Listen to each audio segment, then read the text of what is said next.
Hey, Gold Rush fans, are we ready for a change in the lineup? Well, let's talk about it. This season has been pretty interesting to say the least. Tony and Parker, they're setting the pace for record seasons, while Brandon and Fred, well, they managed to stay afloat somehow while mining less than 30 ounces of gold between the two of them. The Clayton brothers have been pretty much non-existent this season, and what I mean by that is we don't see them on the show.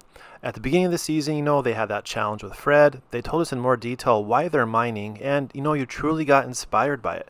Hell, I was on Team Clayton's bandwagon. Right now, to be honest with you, we need a pissed off Gene Cheeseman yelling at the brothers saying Fantasyland instead of Golden Acres. 10 weeks into the season, and Fred and his crew, they have 6 ounces of gold. So if you take the average season, which is like 21 episodes, they're at the halfway point pretty much. So if my math is right, and this is like no calculator needed, Fred and their crew will have roughly 12 ounces of gold, and the Clayton brothers about 42.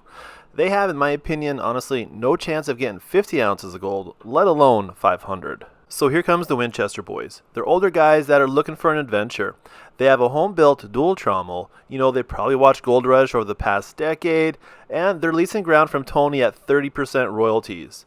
We don't have any huge backstory, that we know about yet, just some guys that want to make some serious money. On a personal note, I love the fact that one of the Winchester guys, he was worried about the paint on his trommel getting chipped when they were moving into place. And another miner, we have to watch and read so we know what the heck he's saying. So the $1,000,000 question, should there be a change in miners? Absolutely. And when should they do it?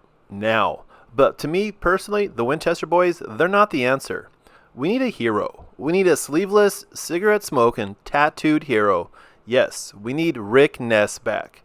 He needs to get up to Keno, get his employees rounded up, fire up the wash plants, and get a couple thousand ounces of gold. So then after Tony, Parker, and Rick hit their goals, they call it a season, and they get us excited for season 14 of Gold Rush. Now, will this probably happen? Probably not. But we can still dream. But until then, we'll see Tony and Parker making millions in gold, and we'll kind of fast forward through the filler material. Alright, Gold Rush fans, tell me what you think. Am I a dreamer, or do I make a solid case? Remember to like and subscribe to the channel, and till the next time.